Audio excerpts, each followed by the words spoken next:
এক ভাই প্রশ্ন করছেন, বাংলাদেশ ইসলামী ছাত্র শিবির বা জামাত ইসলামী যদি ক্ষমতায় যায় তাহলে তাদের প্রথম ইসলামী কার্যক্রম কি হবে? ইসলামী ছাত্র শিবির ক্ষমতায় যাওয়ার পরে ইসলামী ছাত্র শিবির তার ক্ষমতায় যাবে না। ছাত্র শিবির ইলেকশনও করে না, এটা স্টুডেন্ট অর্গানাইজেশন। স্টুডেন্ট অর্গানাইজেশন হিসেবে পলিটিক্যাল অ্যাফিলিয়েশন আমাদের নাই।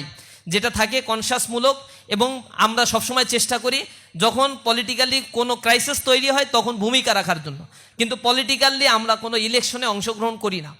তবে কোনো ইসলামী দল ক্ষমতায় আসার পরে তার প্রথম কাজটাই হবে কল্যাণমুখী একটা রাষ্ট্র প্রতিষ্ঠা করা, যে স্টেট রাসূল করিম সাল্লাল্লাহু আলাইহি সাল্লাম প্রতিষ্ঠা করেছিলেন, মানবিক মর্যাদা সম্পন্ন স্টেট প্রতিষ্ঠা করা। এখানে একটা ফোবিয়া আছে। একটা হচ্ছে আমাদেরকে সোশ্যাল মিডিয়ায় এবং পশ্চিমারা আমাদের যেই জিনিসটা বুঝিয়েছে, এতদিন বুঝিয়েছে যে যদি জামাত ক্ষমতায় যায় বা কোনো ইসলামী দল ক্ষমতায় যায় তাহলে শরিয়া আইন বাস্তবায়ন করবে তারা। শরিয়া আইন কি? এই হাত কেটে দাও, মেয়েদের বোরকা পরাবে জোর করে, এরপরে লেখাপড়া করতে যেতে দেবে না। একদিন আমি এক দলের প্রধান মহিলা, তার সাথে একদিন কথা বলতে বলতে একটা পর্যায়ে সে আমাকে বলছে, সে অনেক জ্ঞানী মানুষ, প্রচুর পড়াশোনা করে, প্রোফাইলও ভালো। তো তিনি আমাকে বলছেন যে তোমার একটা প্রশ্ন আছে আমার, তুমি একটু বলো তো বাবা, তোমরা যদি ক্ষমতায় যাও তাহলে আমার পেশায় কি আমারে থাকতে দেবা? আমার 2টা মেয়ে আছে, ওরা কি স্কুল করতে পারবে? আমি অবাক হয়ে বললাম যে আপনার এই প্রশ্নের জন্মানোর কারণ কি? বলছে না, তোমাদের তো এমনি ভালোবাসি, কিন্তু তোমরা ক্ষমতায় গেলে কি না কি করে ফেলো বা এইগুলো মানুষ বলে, আমাদের বলছে যে তোমরা মেয়েদের নাকি ঘর থেকে বের হইতে দেবা না, পড়তে দেবা না, এরপরে ওই যে কি বলে শরীয়তের আইন বাস্তবায়ন করবা, হাত কেটে দেবা। শরীয়ত কি খালি হাত কাটা? শরীয়ত কি খালি বোরকা পরায় রাখা?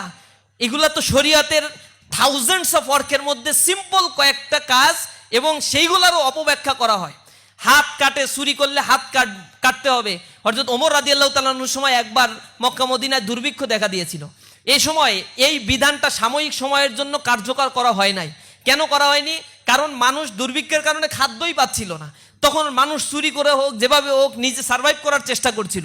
এই সময় ওমর রাদিয়াল্লাহু তাআলা আনহুর কাছে অত্যাধিক চুরির কেস যখন আসছিল, ওমর রাদিয়াল্লাহু তাআলা আনহু বলেছেন যে না, যতক্ষণ না পর্যন্ত সবার মুখে আমি খাদ্য পৌঁছে দিতে পারি ততক্ষণ না পর্যন্ত এই বিধান কার্যকর করা আমার জন্য শোভনীয় নয়।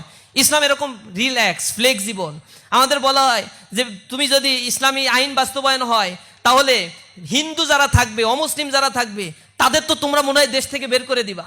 কিন্তু ইসলামী শরীয়ত বলে অমুসলিমদের নিরাপত্তার বিধান ইসলামী রাষ্ট্রে মুসলমানদের করতে হবে আগে, অগ্রাধিকারের ভিত্তিতে। বলে যে জিজিয়া কর দিতে হবে, যে আমাদের কর দিয়ে থাকতে হবে, অনেক টাকা কর। ইচ্ছা করলে মুসলিম রাষ্ট্রে, এটা গরিব রাষ্ট্র হইলে জিজিয়া কর মৌকুব করে দিতে পারে, কিন্তু জাকাত মৌকুব করার কোনো ক্ষমতা কারো নাই। মুসলমানদের মাস্ট বি জাকাত দিতে হবে, আর জিজিয়া কর ডিপেন্ড করে রাষ্ট্রের পলিসির উপরে। ইচ্ছা করলে তারা মৌকুবও করে দিতে পারে। আর এই করটা কেন নেয়? এখন ট্যাক্স দেন সরকারকে রাস্তাঘাট, ডেভেলপমেন্ট ওয়ার্ক, নিরাপত্তার কাজের জন্য। ঠিক অমুসলিমদের কাছ থেকে জিজিয়া কর নেওয়া হবে তাদের নিরাপত্তা, তাদের সেফটি সিকিউরিটি, তাদের ফুড সিকিউরিটি, তাদের কালচারাল সিকিউরিটি সব কিছু দেওয়ার জন্য এই জিজিয়া করটা ইসলাম নেওয়া হবে, ইসলাম নেয়। তো এইগুলো খুবই নর্মাল বিষয়, কিন্তু এইখানে শরীয়তের আইন বলতে বোঝায় বোরকা পরে থাকা, এরকম কয়েকটা জিনিস। কিন্তু শরীয়তের থাউজেন্ডস অফ রুলস আছে। শরীয়ত বলতে আমরা যেটা বুঝি, ইসলামিক শরীয়ত, ইসলামিক ল, ইসলামিক যে সিভিল ল, ক্রিমিনাল ল, এই জিনিসগুলো একেবারে ডিফাইন করে দেয়া আছে। ইসলামী শরীয়ত বলে জাস্টিসের কথা। ইসলামী শরীয়ত যদি বাস্তবায়ন হয় তাহলে ওজনে কম দিতে পারবা না, এটা হচ্ছে শরীয়ত। আল্লাহ রাব্বুল আলামিন বলছেন ওয়াইলুল লিল মুতাফফিফিন, দুর্ভোগ বা ক্ষতি হচ্ছে তাদের জন্য যারা ওজনে কম দেয়। যখন নিজেরা ওজন করে নেয় তখন বেশি নেয়, আর যখন আরেকজনকে দেয় তখন কম করে দেয়। যারা এরকম করবে ইসলামী রাষ্ট্রে তাদেরকে অবাঞ্ছিত ঘোষণা করা হবে। এটা হচ্ছে নাগরিক অধিকার ফিরিয়ে দেয়া। ইসলামী রাষ্ট্রের শরীয়ত আইন বলতে বোঝায় জাকাত ভিত্তিক অর্থ ব্যবস্থা। এই জাকাত ভিত্তিক অর্থ ব্যবস্থা রিসার্চ করে দেখা গিয়েছে যদি একটা রাষ্ট্রে ইমপ্লিমেন্টেশন করা যায়, অল্প সময়ের মধ্যে একটা রাষ্ট্র থেকে দারিদ্রতা বিমোচন করা সম্ভব। যেমনি ওমর রাদিয়াল্লাহু তাআলা আনহুর সময় জাকাত ভিত্তিক অর্থ ব্যবস্থা থাকার কারণে এক ব্যক্তি, ঘটনা হচ্ছে তিনি বস্তা ভরে দিনার নিয়ে হেঁটে বেড়াচ্ছেন, খুঁজতেছেন জাকাতের টাকা দিবেন, কাকে দিবেন, খুঁজে পাচ্ছেন না। একটা পর্যায়ে এক লোককে পাইলো, উস্কো শুষ্ক চেহারা এবং একটা বস্তা নিয়ে ঘুরে বেড়াচ্ছে। এরপরে সে জিজ্ঞাসা করলো যে বাবা, তোমারেও তো খুঁজতেছি আমি, জাকাতের টাকা আমার অনেক রয়েছে, এটা দেওয়ার লোক নাই, তুমি এগুলা নিয়ে আমাকে মাফ করো। ওই লোকটা বলছে, এই তোমার এটার মধ্যে কয় টাকা আছে? তুমি কি জানো আমার এই বস্তার মধ্যে ঠিক এরকম পরিমাণ টাকা নিয়ে ঘুরতেছি, জাকাত দেওয়ার মতো লোক খুঁজে পাচ্ছি না আমি।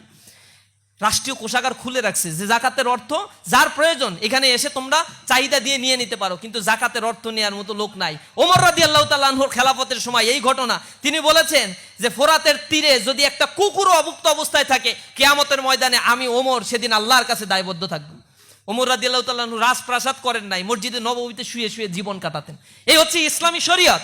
ইসলামী শরীয়ত যদি বাস্তবায়ন হয়, 2.5% জাকাত প্রত্যেক ধর্নাঢ্য ব্যক্তি যার নিসাব পরিমাণ সম্পদ, এটা বাধ্যতামূলক দিতে হবে।